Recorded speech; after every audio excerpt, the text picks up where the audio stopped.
പ്രവേശനം ചെയ്ത ഞാൻ പോലും എന്റെ നാട്ടിൽ നിന്ന് കൊട്ടിയൂർ പോകുന്നൊന്നുമില്ല, തൊഴാൻ പോകുന്നതേ ചോദിക്കുള്ളൂ. എനിക്കൊരു വിചാരം ഉണ്ടായിരുന്നു, തൊഴാൻ പോയോ എന്ന് ചോദിക്കുമ്പം വടക്കുള്ളവൻ അറിയാം അത് കൊട്ടിയൂർ പോയോ എന്നുള്ള ചോദ്യമാണ്. കൊട്ടിയൂരിന്റെ പേര് പോലും പറയാൻ ആ ജനത പേടിച്ചിരുന്നു. എന്താണെന്ന് അറിയില്ല. അവിടെ ഉച്ചയ്ക്ക് ശേഷം പേര് പറയാത്ത അമ്പലങ്ങൾ, അതൊരു വിലക്കാണ്. അപ്പൊ അത്രത്തോളം അവരെ ഈ പെരുമാളെ പേടിക്കുന്നതാണോ എല്ലാവരും ജീവിതത്തിന്റെ ഭാഗമായി കണ്ടത്. ഒരു ക്ഷേത്രം എന്ന് പറയുമ്പോൾ നമ്മുടെ മനസ്സിൽ കാണുന്ന ഒന്നും അവിടെയില്ല. ബലിക്കല്ലുകളില്ല, വലിയ വാതിൽമാടയില്ല, ഗർഭഗൃഹമില്ല. അങ്ങനെ പറയുന്ന ഒരു ക്ഷേത്രഘടന എന്ന് നമ്മുടെ മനസ്സിൽ കാണുമ്പോൾ വരുന്ന ഒരുപാട് സാധനങ്ങളുണ്ടല്ലോ. ഇതൊന്നും കൊട്ടിയൂർ കാണാനില്ല. ആകെ നമ്മൾ ചെല്ലുമ്പോൾ കാണുന്നത് 2 പുഴ. പുഴയിൽ മുങ്ങി ഇത് തേക്കുമ്പം അത് എന്തുകൊണ്ടാ ചന്ദനത്തിന്റെ കളർ അതിൽ കാണാറുണ്ട്, അതെനിക്കറിയാം. അതേപോലെ തന്നെ മാമിൻ്റെ ഇന്റർവ്യൂവിൽ തന്നെ ഇതിനു മുമ്പോട്ടുണ്ടായിരുന്ന ഒരു ഇന്റർവ്യൂവിൽ ഞാൻ കണ്ടതാണ്, അവിടേക്ക് വരുന്ന ഇത്തരത്തിലുള്ള ഇപ്പോൾ ഭൂതഗണങ്ങൾ വരുന്നുണ്ട്. അതായത് ഉത്സവ സമയത്ത് ദേവന്റെ അടുത്തേക്ക് ഭൂതഗണങ്ങൾ വരുന്നുണ്ട്, ദേവഗണങ്ങൾ വരുന്നുണ്ട്. അങ്ങനെ പല ആളുകളും പല രഹസ്യ എൻറ്റിറ്റീസും അതിലേക്ക് കടന്നു വരുന്നുണ്ട് എന്ന് പറഞ്ഞു. അത് എന്തുകൊണ്ടാണ്? അതായത് അവിടുത്തെ ഉത്സവത്തിന് ശരിക്കും 3 ഘട്ടങ്ങളായിട്ട് പറയുന്നുണ്ട്. അതായത് വെണ്ണാരെഴുന്നള്ളത്ത് മുതൽ തിരുവോണം വരെ വരുന്ന ഉത്സവങ്ങൾ ദേവന്മാരുടേതും, തിരുവോണം മുതൽ മകം വരെ മനുഷ്യരുടേതും, അതിന് മകം മുതൽ കലശാട്ട് വരെ വരുന്ന ഉത്സവങ്ങള് ഭൂതഗണങ്ങളുടെ ഉത്സവം എന്നാണ് പറയുന്നത്. 3 ഘട്ടങ്ങൾ. പൂജയിൽ പോലും ആ വ്യത്യാസമുണ്ട്. അതിനുശേഷം കലശാട്ടിന് ശേഷവും ആ ഭൂമി ദേവഭൂമിയായി മാറുന്നുണ്ട്. അവര് തിരുവോണ ആരാധനയോടുകൂടിയ ദൈവങ്ങൾ ആ ഭൂമി മനുഷ്യർക്ക് വിട്ടത്. അപ്പൊ എനിക്ക് തോന്നുന്നു പൂജകളിലുള്ള വ്യത്യാസവും കാര്യങ്ങളും. ഒപ്പം തിരുവോണം മുതൽ ഈ മകം വരെയാണ് അവിടെ ഒരു ഉത്സവ ഛായ അവിടെ വരുന്നത്. അതിനു മുമ്പും ആനയുടെ മേലെ എഴുന്നള്ളത്തുണ്ടെങ്കിലും അലങ്കാര വാദ്യങ്ങൾ ഉപയോഗിക്കുന്നില്ല, കുട്ടിപ്പാടി സേവയില്ല. ഇതൊക്കെ വരുന്നത് തിരുവോണ ആരാധന മുതൽ മകം വരെയുള്ളൂ. തിരുവോണ ആരാധന എന്ന് പറയുന്നത് ദേവങ്ങൾക്ക്, അതോടുകൂടെ ദേവകളുടെ ഉത്സവം തീരുകയും മനുഷ്യരുടെ ഉത്സവം ആരംഭിക്കുകയും ചെയ്യുന്നതാണ് പറയുന്നത്. മനുഷ്യരുടെ ഉത്സവമാണ് ഏറ്റവും കൂടുതൽ. പക്ഷെ ഇപ്പൊ അതിന് ഈ ഉത്സവം എന്ന് പറയുമ്പോഴും നമ്മുടെ ഉത്സവ സങ്കല്പങ്ങൾ ഉണ്ടല്ലോ. ഇപ്പൊ പടഹാദി, ധ്വജഹാദി, അങ്കുരാദി, ഈ സങ്കല്പത്തിൽ ഒന്നും നമുക്ക് ഇതിനെ പൂർണ്ണമായും പെടുത്താനും പറ്റില്ല. പലർക്കും അറിയില്ലായിരിക്കും. ഇപ്പൊ പടഹാദി എന്ന് പറയുമ്പോൾ കൊട്ടി പുറപ്പെട്ട് വരുന്ന ഉത്സവം, നമ്മൾ ചെണ്ടകൊട്ടോടെ ഇപ്പൊ തെയ്യാട്ടങ്ങൾ പോലെയുള്ളത്. ധ്വജാദി എന്ന് പറയുന്നത് കൊടിമരം വെച്ചിട്ട്, അങ്കുരാദി നമ്മള് മുളയിടലൊക്കെ കഴിഞ്ഞിട്ട് നടത്തും. അപ്പൊ ഈ രീതിയിലൊന്നും കൊട്ടിയൂരില്ല. പിന്നെ ഉള്ളത് ഈ പറയുന്ന എഴുന്നള്ളത്തുകളുണ്ട് ഒരുപാട്. അവിടത്തേക്ക് വരുന്ന ഇപ്പം നെയ്യമൃത്, ഇളനീര്, പാലമൃത്, കലം, അങ്ങനെ എല്ലാ സാധനങ്ങളും, തീ, വാള്, അങ്ങനെ ഒരു ഭണ്ഡാരങ്ങൾ. ഈ എഴുന്നള്ളത്തിനെ വേണമെങ്കിൽ എന്താണ് ഉത്സവത്തിന്റെ ഒരു ഘോഷയാത്രയായിട്ട് വേണമെങ്കിൽ പറയും. കാരണം ഒരു നാടിന്റെ പല ഭാഗത്തു നിന്നും ആ വരുന്നതൊന്നും ഒരു ഘോഷയാത്ര എന്ന് ഞാൻ പറയുമ്പോഴും ഘോഷയാത്രയല്ല, കൃത്യമായ വ്രതനിഷ്ഠകളിലൂടെ ശരീരത്തിനെയും മനസ്സിനെയും പെരുമാളിൽ അർപ്പിച്ചുകൊണ്ട് ചെയ്യുന്നൊരു എഴുന്നള്ളത്താണ്. അത് നെയ്യായാലും ഇളനീരായാലും പാലമൃതായാലും തീയായാലും എണ്ണയായാലും കൊടയായാലും അല്ലെങ്കിൽ കലമായാലും ഒക്കെ ഒരുപാട് എഴുന്നള്ളത്തുകൾ ഉത്സവ നടത്തിപ്പിന് വരുന്നുണ്ട്. അതൊക്കെ ഈ രീതിയിൽ അവരൊക്കെ വ്രത സമന്വിതമായിട്ടാണ് വരുന്നത്. എനിക്ക് തോന്നുന്നു അവിടുത്തെ അടിയന്തരക്കാർക്ക് എല്ലാവർക്കും വിഷു മുതൽ അല്ലെങ്കിൽ പ്രക്കുഴം മുതൽ വ്രതം തുടങ്ങാണ്.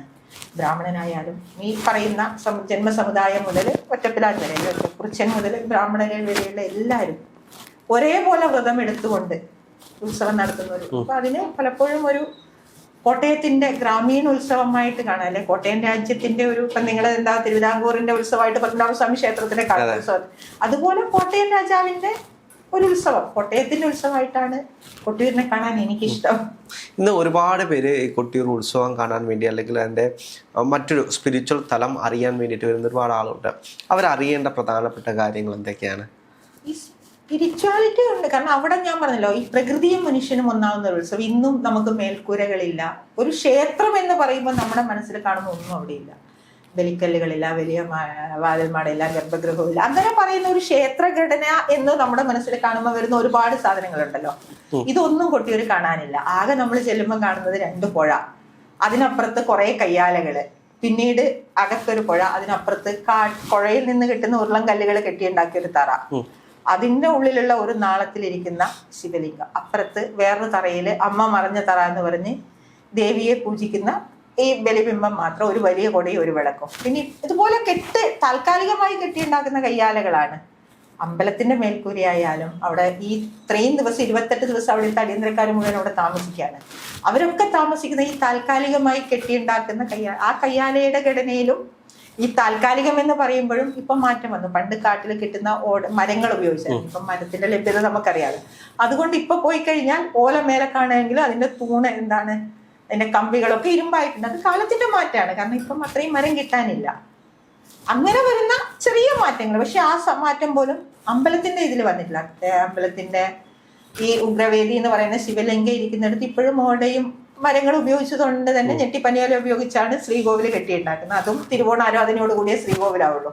തിരുവോണാരാധനയുടെ അതുവരെ ഇപ്പം നെയ്യാട്ടം മുതൽ അല്ലെങ്കിൽ മേരാഴ്ച മുതൽ തിരുവോണാരാധന ഈ ശ്രീകോവിലിന്റെ പണി നടന്നുകൊണ്ടിരിക്കുന്നേ ഉള്ളൂ. അതേപോലെ തന്നെ ഒരുപാട് രഹസ്യങ്ങളൊരു ക്ഷേത്രമായിട്ടാണ് ഈ കൊട്ടിയൂരിനെ പലപ്പോഴും കാണുന്നത്. ഇപ്പോൾ ഞാൻ തന്നെ ഒരു ഇൻ്റർവ്യൂവിൽ ഒരാളോട് സംസാരിക്കുമ്പോൾ അദ്ദേഹം പറഞ്ഞതാണ്, കൊട്ടിയൂർ ക്ഷേത്രത്തിൽ ഇപ്പോൾ ഉത്സവം നടക്കുന്ന വേളയിൽ അവിടെ താഴെ നിന്നൊരു കല്ലെടുത്തിട്ട് നമ്മൾ ഉരച്ചു കഴിഞ്ഞാൽ അത് ചന്ദനമായി മാറുന്നൊരു രീതിയുണ്ട്.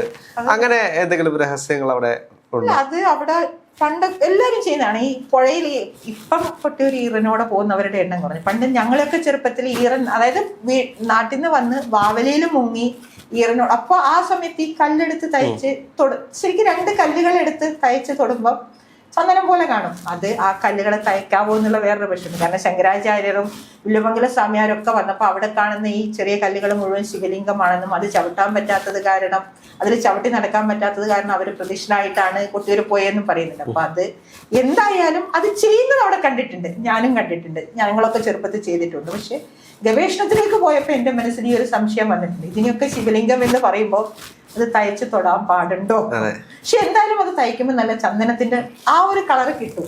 അല്ല, ചിലർക്ക് അതിന്റെ ഒരു മണവും വരുമെന്ന് പറഞ്ഞു, മണമുണ്ടെന്ന് പറയുന്ന കേട്ടിട്ടുണ്ട്. പക്ഷെ അത് എനിക്ക് ഫീൽ ആയിട്ടില്ല. പക്ഷെ ആ ഒരു അന്തരീക്ഷം ഉണ്ടല്ലോ, അന്നൊക്കെ നല്ല മഴ, പുഴയിൽ മുങ്ങി ഇത് തേക്കുമ്പം അത് എന്തുകൊണ്ടും ആ ചന്ദനത്തിന്റെ കളർ അതിൽ കാണാറുണ്ട്.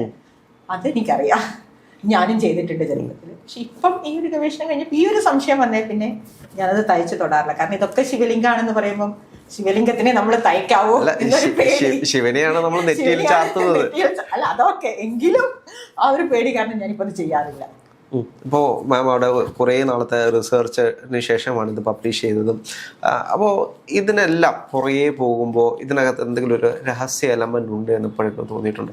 കാരണം അതിന്റെ ഈവൻ ഈ ഗവേഷണത്തിൽ പോലും നിങ്ങളൊക്കെ എൻ്റെ അടുത്ത് വിമർശിക്കാവുന്ന ഒരു ഘട്ടമുണ്ട്. കാരണം അവിടെ മകം മുതൽ സ്ത്രീകൾക്ക് നിശ്ചിതമാണ്. പിന്നെ അവിടെ നിൽക്കാൻ ഏക അവകാശി എന്ന് പറയുന്നത് കൂത്തിനുള്ള നങ്ങ്യാരും മാത്രമാണ്. നങ്ങ്യാരമ്മയ്ക്കും ആ കൂത്തമ്പലത്തിന്റെ പരിസരത്ത് നിൽക്കാൻ, അല്ലാതെ ഇറങ്ങി നടക്കാൻ ആചാരവുമായിട്ട് ബന്ധപ്പെട്ടവർക്ക് പക്ഷേ രഹസ്യങ്ങളും ഗൂഢകർമ്മങ്ങളും ഒക്കെ ഒരുപാട് അവിടെ ഉണ്ടെന്ന് പറഞ്ഞാൽ അതിലേക്കൊന്നും ഞാൻ എന്റെ പഠനം പോയിട്ടില്ല. കാരണം ഞാൻ പറഞ്ഞല്ലോ, പൂജയല്ല, കൂട്ടായ്മയാണ്. അപ്പൊ ഒരുപാട് നിഗൂഢതകളിലെ പൂജയിൽ തോന്നിയിട്ടുണ്ട്. പിന്നെ ഈ ഒരു ഏറ്റവും എനിക്ക് തോന്നിയ പ്രത്യേകത, സാറിന് നമ്മൾ എവിടെയാണെങ്കിലും ഒരു ക്ഷണക്കത്തയക്കാതെ ആൾക്കാർ വരില്ല. പക്ഷെ അവിടെ ആരും ക്ഷണിക്കുന്നില്ല. ഇപ്പം നെയ്യാട്ട ദിവസം ഇരുവിനാട് വില്ലിപ്പാലം വലിയകുറുപ്പും തമ്മേങ്ങാട് മൂത്തനമ്പ്യാരും നെയ്യാട്ടത്തിന്റെ സമയത്ത് അവിടെ കലശപാത്രം എത്തിച്ചിരിക്കും. ഇളനീരാട്ടത്തിന്റെ സമയത്ത് തണ്ടയാൻ എണ്ണയും കരിക്കുകളും അവിടെ എത്തിച്ചിരിക്കും. ജാതിയൂരിന്ന് വരുന്ന ഓടയും തീയും ചോദ്യവിളക്ക് തെളി, ആരെയും ക്ഷണിക്കാതെ ഇപ്പോഴും വരിക എന്ന് പറയുന്നത് ഇത്രയൊക്കെ കാലം മാറിയിട്ടും അതിപ്പോഴും അനുസ്യൂതമായി നടക്കുകയാണ്. ദേവസ്വം ആരെയും വിളിക്കുന്നില്ല. അന്യം നിന്നുപോയ അവകാശികൾ ഇപ്പൊ തിരിച്ചു വരുന്നുണ്ട്. കുറെ കാലമായിട്ട് അവിടെ എണ്ണ വരവ് ഉണ്ടായിരുന്നില്ല. ഇപ്പം പടിയൂരിൽ നിന്ന് അവിടുത്തെ ഉത്സവത്തിന് വേണ്ട എള്ളെണ്ണ ആട്ടി അത് കൊണ്ടുവരുന്നുണ്ട്. കൃത്യമായിട്ട് ജാതീയതയുടെ അടിസ്ഥാനത്തിലുള്ള തൊഴിൽ വിഭജനവും അതിന്റെ ഉൽപ്പന്നങ്ങൾ എത്തിച്ചുകൊണ്ട് ഒരു ഉത്സവം നടത്തുന്ന രീതിയാണ് അതിന്റെ ബേസ്. അപ്പം നമ്മൾ ബ്രാഹ്മണര് പൂജാതി കാര്യങ്ങൾ ചെയ്യുന്നു. അപ്പം മറ്റുള്ളവർ ഓരോരുത്തരും അവരുടെ കൈത്തൊഴിലുമായിട്ട്, ഇപ്പം തുണി നെയ്യുന്ന ശാലിയ സമുദായക്കാർ അവിടത്തേക്ക് വേണ്ട വിളക്കുതിരികൾ എത്തിക്കുന്നു. കന്നുകാലി വളർത്തലും കൃഷിയും തൊഴിലായിരുന്ന നായന്മാര് നെയ്യ് എത്തിക്കുന്നു. തെങ്ങ് കയറ്റമായിരുന്ന തീയ സമുദായക്കാര് അങ്ങനെ നോക്കുമ്പോൾ ഒരു ജാതീയമായിട്ട് എല്ലാ മതത്തിലുള്ള ഇപ്പൊ നടക്കുന്ന ഒരു വിവാദമുണ്ട്. ആ എല്ലാ മതത്തിലുള്ള ആ വിവാദത്തെ കുറിച്ച് എനിക്കറിയില്ല. പക്ഷെ അത് ഈ വാവലിക്കെട്ട് എന്ന് പറയുന്നതിനെ കൊട്ടിയൂരിൽ 2 ഉണ്ട്. പലരും ഇപ്പൊ തെറ്റിദ്ധരിച്ചിരിക്കുകയാണ്. ശരിക്ക് യഥാർത്ഥത്തിൽ പറയുന്ന ഈ ബലിബിംബങ്ങളും നെയ്യമർന്നൊക്കെ പോകുന്ന നമ്മൾ ഇക്കരയിൽ നിന്ന് അക്കരയ്ക്ക് പോകുമ്പോൾ കാണുന്ന ഒരു വാവലിക്കെട്ട്, അത് കെട്ടുന്നത് മനുഷ്യങ്ങളാണ്. ഈ വിവാദത്തിന് വിഷയമായിട്ട് വരുന്ന വാവലിക്കെട്ട് എന്ന് പറയുന്നത് മേല മന്നഞ്ചേരിയില് അതിനെ ഒറ്റപ്പിലാന്റെ ഭാഷയിൽ പറയുകയാണെങ്കിൽ താഴെയുള്ളത് നെയ്ക്കെട്ടും മേലെയുള്ളത് ഇളനെയ്യ് കെട്ടുന്നതാണ്. അപ്പൊ ആ മേലെയുള്ള വാവലി അവിടെ വെച്ചാണ് വെള്ളം തടഞ്ഞു നിർത്തി. കൊട്ടിയൂരിന്റെ പ്രത്യേകത കണ്ടിട്ടുണ്ടാകും, തിരുവഞ്ചിറയിലേക്ക് ഒറ്റപ്പിലാൻ വെള്ളം. അപ്പൊ പഴയ കോട്ടയം രാജ്യത്ത് ഈ മുസ്ലിം സമുദായക്കാർക്ക് അവരായിരുന്നു കച്ചവടവും കായിക അധ്വാനങ്ങളും ഒക്കെ ചെയ്തത്. അപ്പൊ തമ്പുരാൻ ഒരു പക്ഷെ അവരെടുത്ത് പറഞ്ഞിട്ടുണ്ടാവാം, ഈ ഉത്സവം നടത്തും. ഒറ്റപ്പിലാൻ എന്ന് പറയുന്ന ആൾക്കാരെ കൊണ്ട് ഒറ്റയ്ക്ക് കൂടിയാൽ ഈ കുത്തിയൊലിക്കുന്ന പുഴ മഴക്കാലത്ത്. അപ്പൊ അവര് കൃത്യം എല്ലാ മനുഷ്യരെയും കൂട്ടി യോജിപ്പിച്ചിട്ടുണ്ടാകും. അവരോട് ഇത് മേലത്തെ കെട്ട് കെട്ടാൻ സഹായിക്കാൻ പറഞ്ഞിട്ടുണ്ടാവും. അവര് വന്ന് കെട്ടിപ്പോയിട്ടുണ്ടാവാം. അപ്പം ഈ കുറെ കാലങ്ങൾ ചെയ്യുമ്പോൾ അതിനെ അത് ഇപ്പോഴും അവിടത്തേക്ക് ഇവര് കെട്ടുന്നത്, അവിടെ ആദ്യത്തെ കല്ല് വെക്കുന്നത് ഒറ്റപ്പിലാനാണ്. അതിന് തിരുവഞ്ചിറയിലേക്ക് വെള്ളം തിരിച്ചു തരുന്നൊക്കെ ഈ കുറിച്ച് അദ്ദേഹമാണ് അതിന്റെ സംരക്ഷകനും. പക്ഷെ ആ പഴയ കോട്ടയത്തങ്ങാടിയിൽ ഈ പറയുന്ന മുസ്ലിം, ഞാൻ പറയാം, എനിക്ക് തോന്നുന്നു മറ്റു പല അമ്പലങ്ങളിലും അന്നത്തെ ജനസമൂഹം എന്നുള്ള രീതിയിൽ അവർ ആചാരപരമായിട്ടുള്ള ഇപ്പം വൈക്കത്തൊക്കെ ഉണ്ടെന്ന് തോന്നുന്നു, എനിക്ക് കൃത്യമായിട്ടല്ല, പലയിടത്തും ഞാൻ വായിച്ചിട്ടുണ്ട്. അപ്പൊ ആ ഒരു ആചാരമാണോ കായിക അധ്വാനാണോ എന്നറിയില്ല, എന്തായാലും അവരത് ചെയ്തിരുന്നു എന്നാണ് പറയുന്നത്. അത് പൈസ വാങ്ങിച്ചുകൊണ്ട് ഈ മേലത്തെ കെട്ടിലൂടെയാണ് ഈ താഴത്തെ കെട്ടിന് വേണ്ട ബാവലി 2 ബണ്ട്, ഈ ബാവലി കെട്ട് എന്ന് പറയുന്നത് വെള്ളം തടഞ്ഞു നിർത്തുന്ന 2 ബണ്ട്. അപ്പൊ അത് ഈ പുഴയിലുള്ള ഉരുളൻ കല്ലുകളും ഒക്കെ കെട്ടി ഒഴുകി വരുന്ന പുഴയെ തടഞ്ഞു നിർത്തി വെള്ളം കുറച്ച് താഴേക്ക് വിടുകയും വേണം. അപ്പൊ അതിന് ആ ഈ വഴക്കമുള്ള ജോലിക്കാരായിട്ട് അവർ കൂടിയിട്ടുണ്ട്. അതിന് നേതൃത്വം കൊടുത്തവരായിരിക്കാം ഈ പാറപ്പുറം. അല്ലാതെ ഈ പറയുന്ന വിവാദമൊന്നും എനിക്കറിയില്ല, നമുക്ക് വിവാദത്തിലേക്ക് പോകേണ്ട കാര്യമില്ല, താല്പര്യമില്ല. പക്ഷെ ഉണ്ടായിരുന്നു എന്നാണ് കേട്ട് കേൾവി. NSM കൊട്ടിയൂരിന്റെ വേറൊരു പ്രത്യേകത, ഞാൻ ഗവേഷണത്തിന് ഇറങ്ങിയപ്പോൾ പുസ്തകങ്ങൾ വളരെ കുറവായിരുന്നു. ഈ സഞ്ചാര സാഹിത്യകാരന്മാരും മലബാർ മാനുവൽ പോലെയുള്ള പുസ്തകങ്ങളിലുള്ള രേഖപ്പെടുത്തപ്പെട്ട തെളിവുകളിൽ ബാക്കിയൊക്കെ കേട്ട് ഒരു തലമുറ അടുത്ത തലമുറയ്ക്ക് പറഞ്ഞു കൊടുക്കുവാണ്. അങ്ങനെ വന്നു. പിന്നെ അന്ന് എനിക്ക് ഗവേഷണത്തിനെടുത്ത 1-2 പുസ്തകങ്ങളെ ഉണ്ടായിരുന്നുള്ളൂ. ഒരു PS മോഹനും പത്മനാഭൻ മണത്തനയും കൂടി എഡിറ്റ് ചെയ്തിട്ടുള്ള യാഗോത്സവം എന്ന് പറയുന്ന ഒരു പുസ്തകം, പിന്നെ ദക്ഷിണകാശി മഹാത്മ, അങ്ങനെ 3-4 പുസ്തകങ്ങൾ മാത്രം റെഫർ ചെയ്ത്. അപ്പോൾ ചോദിക്കുമ്പോൾ ഈ കഥകൾ കേട്ടിട്ടുണ്ട്, ബണ്ട് കെട്ടാൻ. അതിന്റെ പിന്നിലുള്ള ചരിത്ര വസ്തുത ഇതായിരിക്കാം. കാരണം അന്ന് കോട്ടയത്ത് മുസ്ലിം കുടുംബങ്ങൾ ഉണ്ടായിരുന്നു. അവരിതുപോലെ നന്നായിട്ട് രാജാവിനെ സഹായിച്ചിരുന്നു. അപ്പൊ രാജാവ് ഒരുപക്ഷെ അവരോട് കെട്ടിത്തരാൻ പറഞ്ഞിട്ടുണ്ടാവും. ഇതിനൊക്കെ ജന്മപണം അവർ വാങ്ങിപ്പോയിട്ട് ജന്മാവകാശം എല്ലാവർക്കും വാങ്ങുന്നുണ്ട്. അപ്പോൾ ആ ഒരു രീതിയിൽ, കാരണം ആ 2 കെട്ടുണ്ട്. എനിക്ക് തോന്നുന്നു ഈ വിവാദം വന്നത് താഴത്തെ മനുഷ്യങ്ങൾ കെട്ടുന്ന കെട്ടെന്ന് തെറ്റിദ്ധരിച്ചുകൊണ്ട് മാത്രമാണ്. ആ കെട്ടിൽ ഇവർ ഇടപെടുന്നില്ല. മേലെയാണ് പാറപ്പുറം കുടുംബക്കാർക്കായിരിക്കാം, അവർക്ക് അത് സ്വാഭാവികമായിട്ട് ആ ഒരു നാട്ടിന്റെ ഉത്സവം എല്ലാവരെയും തമ്പുരാൻ പങ്കെടുപ്പിച്ചിട്ടുണ്ട്. പ്രത്യേകിച്ച് ഇവരിലുള്ള ഈ ഒരു കായിക ഒരു ഉത്സവമാകുമ്പോ എല്ലാവരും കൂടെ ഉത്സവമാകുന്നത് അത്രയും അതിനെ കാണുന്നുണ്ടോ. അല്ലാതെ വിവാദത്തിലേക്കൊന്നും എനിക്ക് താല്പര്യമില്ല, അതിലേക്കൊന്നും നമുക്ക് പോയേണ്ട. ഇപ്പൊ ഇതിനപ്പുറത്തേക്ക് ഈ ഒരു പുസ്തകം എഴുതി തീരുമ്പോ ഒരു ആത്മസംതൃപ്തി എന്ന് പറയുന്നൊരു സാധനം പലരും പറഞ്ഞു കേട്ടിട്ടുണ്ട് ഇത്തരത്തിലുള്ള പുസ്തകങ്ങൾ എഴുതുമ്പോൾ. അത് എങ്ങനെയായിരുന്നു? അതിന്റെ എന്തെങ്കിലും, ഇപ്പോൾ ചിലർ പറയും എനിക്ക് എന്തൊക്കെയോ അതിൽ നിന്ന് കിട്ടി, അങ്ങനെയൊക്കെ പറയുന്ന ആളുകളുണ്ട്. അങ്ങനെ എന്തെങ്കിലും?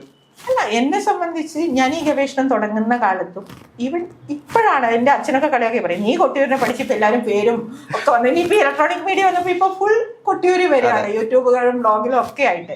പക്ഷെ ഞാൻ ഇറങ്ങുന്ന കാലത്ത് ഈ അമ്പലത്തില് എൻ്റെ പേര് പറയില്ല. ഇന്നും ഇത്രയൊക്കെ ഗവേഷണം ചെയ്ത ഞാൻ പോലും എൻ്റെ നാട്ടിൽ നിന്ന് കൊട്ടിയൂർ പോകുന്നൊന്നുമില്ല, തൊഴാൻ പോകുന്നതേ ചോദിക്കുള്ളൂ. അല്ലെ, എനിക്കൊരു വിചാരം ഉണ്ടായിരുന്നു, തൊഴാൻ പോയോ എന്ന് ചോദിക്കുമ്പം വടക്കുള്ളവൻ അറിയാം അത് കൊട്ടിയൂർ പോയോ എന്നുള്ള ചോദ്യമാണ്. കൊട്ടിയൂരിന്റെ പേര് പോലും പറയാൻ ആ ജനത പേടിച്ചിരുന്നു. ഇത് എന്താണെന്ന് അറിയില്ല. ആ ഒരു ഭയമാണോ എന്താന്ന് ഞാൻ എല്ലാവരുടെ അടുത്തും ചോദിച്ചപ്പോൾ പറഞ്ഞു അതിന്റെ പേര് പറയുന്നില്ല. അതുപോലെ വേറൊരു അമ്പലമുണ്ട്, അവിടെ ഉച്ചയ്ക്ക് ശേഷം പേര് പറയാത്ത അമ്പലങ്ങൾ, അതൊരു വിലക്കാണ്. അപ്പൊ അത്രത്തോളം അവർ ഈ പെരുമാളെ പേടിക്കുന്നതാണോ എല്ലാവരും ജീവിതത്തിന്റെ ഭാഗമായി കരുതുന്നത്. എന്റെയൊക്കെ ഇപ്പൊ ഞാൻ പോലും ഇത്രയൊക്കെ ഗവേഷണം ചെയ്ത് കൊട്ടിയൂർ പുരാവർത്ത വർത്തമാനം എന്നുള്ളത് 12-13 ഗവേഷണം അവാർഡ് ചെയ്തു. 24 പുസ്തകം ഇറക്കിയെങ്കിലും ഞാൻ എൻ്റെ നാട്ടിൽ നിന്ന് ഇപ്പോഴും കൊട്ടിയൂർ പോകുമെന്ന് ചോദിക്കില്ല, തൊഴാൻ പോയോ എന്നേ ഞങ്ങള് നമ്മുടെ സംസാരത്തിൽ ചോദിക്കുള്ളൂ. ബന്ധുക്കളോടായാലും സുഹൃത്തുക്കളോടായാലും നിങ്ങൾ തൊഴാൻ പോയോ, തൊഴാൻ പോകുന്നില്ലേ, അല്ലെ പോന്നില്ല, ഈ വൈശാഖ മാസമായ പോന്നില്ലേ എന്ന് ചോദിച്ചാൽ തന്നെ അത് കൊട്ടിയൂരേക്കാണ് എന്നൊരു ധാരണയുണ്ട്. അതെനിക്ക് എന്താണ് അതിന്റെ കാരണം എന്നറിയില്ല. ആ ഒരു വിശ്വാസവും പേടിയും പെരുമാളോടുള്ള ഭയമൊക്കെ ആവാം. ഇതിന്റെ പേര് പറയരുത് അവിടുത്തെ. പിന്നെ എനിക്ക് ഗവേഷണ കാലഘട്ടത്തിലും ആദ്യമൊക്കെ ശരിക്കും ഞാൻ ഒരുപാട് വെല്ലുവിളികൾ നേരിട്ടുണ്ട്. ഇതൊന്നും വിട്ടു പറയില്ല, ആരും പറയാൻ അയ്യോ പെരുമാള കാര്യം ചോദിക്കാൻ വന്നിട്ടുണ്ടോ, പറയില്ല. അങ്ങനെ പിന്നെ എന്താണ് എഴുതിയ തെളിവുകളില്ല. അപ്പോൾ ഓരോ അടിയന്തരക്കാരനോടും ഈ പറയുന്ന സ്ഥാനികരടുത്തൊക്കെ പോയി നിന്ന് ചോദിച്ചു. നിങ്ങൾക്ക് പറഞ്ഞു തരാൻ പറ്റുന്നത് പറഞ്ഞു തരാം, കാരണം എനിക്ക് പൂജാ കാര്യങ്ങളൊന്നും കൂട്ടാം. അപ്പൊ അങ്ങനെ അവര് പറഞ്ഞു തന്നതിൽ നിന്ന് ഞാൻ ഉണ്ടാക്കിയൊരു സാധനമാണ്. പക്ഷെ ഇപ്പോഴത്തെ കാലത്ത് എനിക്ക് തോന്നുന്നു അതൊരു, ഞാൻ നേരത്തെ പറഞ്ഞ നിയോഗമായിരിക്കാം. കാരണം എന്തൊക്കെ രേഖപ്പെടുത്താവുന്നതൊക്കെ ഒട്ടുമിക്കതും ഞാൻ രേഖപ്പെടുത്തിയിട്ടുണ്ട്. അതിൽ തെറ്റുകൾ വരാൻ കാരണം ഇപ്പം ഞാൻ നോക്കുമ്പോ എനിക്കതിൽ ഒരുപാട് സംശയങ്ങളാണ്. എന്തൊക്കെയാണ് ഇതിലെ സംശയങ്ങൾ? അല്ല, പല കാര്യങ്ങളെ കുറിച്ചും ഇതിങ്ങനെ തന്നെയാണോ? കാരണം ഇപ്പം കുറച്ചുകൂടെ ഒക്കെ മാറ്റി പറയുമ്പോൾ ഈ ചടങ്ങുകൾ ഞാൻ പറഞ്ഞ രീതിയിൽ തന്നെയാണ്. എനിക്ക് തോന്നുന്നു ഈ ബാവലിക്കെട്ട് വിവാദം പോലും ഞാനതിന് ബാവലിക്കെട്ടിന്റെ സംരക്ഷകൻ. അപ്പൊ അത് ഡീറ്റെയിൽ ആയിട്ട് ഞാൻ എഴുതിയിട്ടുണ്ടായിരുന്നില്ല. അന്ന് ഞാനത് കൃത്യമായിട്ട് എഴുതിയിരുന്നെങ്കിൽ ഈ ഒരു വിവാദം വരില്ലായിരുന്നു എന്ന് ഇപ്പൊ ഒരു തോന്നലുണ്ട്. അപ്പൊ ആ രീതിയിൽ അന്ന് കിട്ടിയത് വെച്ച് എഴുതുമ്പോൾ അത് കുറച്ചുകൂടെ വിപുലീകരിക്കാൻ ഈ പോലെയുള്ള ചടങ്ങുകളില്, പൂജകളില് അവിടെ വരുന്ന, പിന്നെ അന്ന് വരാത്ത കുറെ സ്ഥാനികർ ഇപ്പൊ വരുന്നുണ്ട്. അപ്പൊ അവരെ ഞാൻ മെൻഷൻ ചെയ്തിട്ടില്ല. വരാതായ കുറെ സ്ഥാനികരുണ്ട്, അവരെ കുറിച്ച് ഞാൻ പഠിച്ചില്ല. എന്തുകൊണ്ട് അവര് വരുന്നില്ല, അതിന്റെ പിന്നിൽ ആ തറവാടുകൾ അന്യം നിന്ന് പോയതാണോ അല്ലെങ്കിൽ മറ്റു, അങ്ങനെയുള്ള ഒരുപാട് കാര്യങ്ങൾ ഇനി അതിൽ പഠിക്കാനുണ്ട്. പിന്നെ പൂജാവിധാനങ്ങൾ ഒന്നും ഞാൻ പഠിച്ചിട്ടില്ല. ഞാൻ അതിന്റെ ഒരു കൂട്ടായ്മ, അവിടെ കാണുന്ന ഈ കോട്ടയം നാട്ടിലുള്ള കൂട്ടായ്മകളെ എങ്ങനെ കൊട്ടിയൂര് യോജിപ്പിക്കുന്നു. കാരണം ക്ഷണിക്കാതെ പോവുകയും ആ ഉത്സവത്തിന് ഇപ്പോഴും പ്രാധാന്യം കൊടുക്കുക. കാരണം കൊട്ടിയൂർ ഉത്സവം വന്നാൽ ഞങ്ങളുടെയൊക്കെ നാട്ടില് കല്യാണം പോലും വരുമ്പോൾ കൊട്ടിയൂർ ഉത്സവം കഴിഞ്ഞിട്ട് പോരേന്ന് ചോദിക്കുന്ന ഒരു രീതി ഇന്നും ഉണ്ട്. ഇപ്പൊ ഒരു കുട്ടികളുടെ കല്യാണം വരികയാണെങ്കിൽ ഉത്സവം കഴിഞ്ഞിട്ട് പോരെ. അപ്പോ ആ നാട്ടിൽ അത് ഏർപ്പെടുത്തുന്ന സ്വാധീനം ഉണ്ടല്ലോ, അത് ഇന്നും തുടരുന്നുണ്ട്. ഇതേപോലെ തന്നെ എനിക്കറിയാവുന്ന 1-2 പേരോട് ചോദിച്ചപ്പോൾ അവർ പറഞ്ഞത് ആ എനർജി പ്രസൻസ് ഉണ്ടാക്കുന്നത് കാടിനുള്ളിൽ നടക്കുന്ന ചില പൂജകൾ അല്ലെങ്കിൽ ആ ഒരു പൂജ കർമ്മങ്ങൾ കാരണമാണ് അവിടെ ഒരു പ്രത്യേക ഒരു എനർജി സോഴ്സ് ഉണ്ടാകുന്നത് എന്ന് പറഞ്ഞു കേട്ടിട്ടുണ്ട്. അപ്പോൾ അത്തരത്തിലുള്ളൊരു രീതിയിലേക്ക് എപ്പോഴെങ്കിലും ഒരു പ്രസൻസ് അല്ലെങ്കിൽ ഒരു ഫീൽ, ഒരു ശരിക്കും കഥ വരുമ്പം അവിടുത്തെ എനർജി എന്താണ്? നെഗറ്റീവ് എനർജിയാണ് അല്ലെ. കാരണം സതിയുടെ ദേഹത്യാഗം, ദശയാഗ നാശം. പക്ഷെ അതിനുശേഷം എന്താണ്, ത്രിമൂർത്തികളും 33 കോടി ദേവകളും കൂടി ആ യാഗഭൂമി പുനരുജ്ജീവിപ്പിച്ച് ഉത്സവം നടന്നു. അപ്പൊ എന്തായാലും അവിടെ ചെല്ലുമ്പോൾ കിട്ടുന്ന ഒരു ശാന്തി ഉണ്ടല്ലോ, അതിൽ എനർജിയില വരുന്നില്ല. നമുക്ക് എന്തൊക്കെ പ്രയാസങ്ങളോടുകൂടെ അവിടെ അക്കരെ കടന്നു കഴിഞ്ഞാൽ ഒരു മാനസികമായിട്ടൊരു പീസ് ഓഫ് മൈൻഡ് എനിക്ക് കിട്ടിയിട്ടുണ്ട്. അതിന്റെ ഗുണവും കൂടിയാണ്. ആ പീസ് ഓഫ് മൈൻഡ് കൊണ്ടാണ് എനിക്കിത് എഴുതി തീർക്കാൻ പറ്റിയത്. ആ ഗവേഷണ കാലഘട്ടത്തിലൊക്കെ നമുക്ക് അത് ഒരുപാട് ഡിവോട്ടീസ് ഇപ്പൊ അവിടെ വരുന്ന ഈ എനർജി ലെവലിനെ കുറിച്ച് പഠിക്കുന്നവരും യോഗ അവരൊക്കെ പറയുന്നുണ്ട് അവിടുന്ന് കിട്ടുന്ന ഒരു ഫീല് ഭയങ്കരമാണ്, ഒരു വല്ലാത്തൊരു പോസിറ്റീവ് വൈബ്, പുതിയ തലമുറയുടെ ഭാഷയ്ക്ക് പോസിറ്റീവ് വൈബ് കിട്ടുന്നുണ്ട്. അതുകൊണ്ടായിരിക്കല്ലോ തീർത്ഥാടന ബാഹുല്യം ഓരോ വർഷവും കൂടി വരുന്നത്. ഇപ്പാണ് കർണാടകയിൽ നിന്നൊക്കെ ആൾക്കാർ വരുന്നുണ്ട്. പക്ഷെ എന്തായാലും ഈ കഥ മനസ്സിൽ നിൽക്കുമ്പോൾ ഉണ്ടാവുന്ന ഒരു ഫീൽ അല്ല അവിടെ ചെന്ന് കഴിഞ്ഞാൽ അവർ ഒരു പക്ഷേ പെരുമാൾ ഇങ്ങനെ എന്താണ് യോഗനിദ്രയിലാണ്ട് ശിവന്റെ ആ ഒരു നല്ല ഊർജം ഈ കൂടെ നമ്മൾ അങ്ങോട്ട് പോകുന്ന ഒരു ഫീൽ വരാറുണ്ട്. കുറെ ധ്യാനം നിമഗ്നായിരിക്കുമ്പോൾ വരുന്ന ഒരു ഓറയുണ്ടല്ലോ, ആ ഓറയ്ക്കകത്തേക്ക് നമ്മൾ കയറുന്ന ഒരു പ്രതീതി. എന്തായാലും പേഴ്സണലി എന്റെ അഭിപ്രായം അവിടെ ചെന്ന് കഴിഞ്ഞാൽ ഞാൻ വളരെ കൂളും ഭയങ്കര കാം ആൻഡ് ക്വയറ്റ് ആയിട്ടുള്ള ഒരു ഫീലാണ്. എത്ര തിരക്കുണ്ടെങ്കിലും ഇപ്പോഴും കൊട്ടിയൂർ എത്തിക്കഴിഞ്ഞാൽ റിലാക്സ് മൂഡിലേക്ക് ഞാൻ പോകാറുണ്ട്.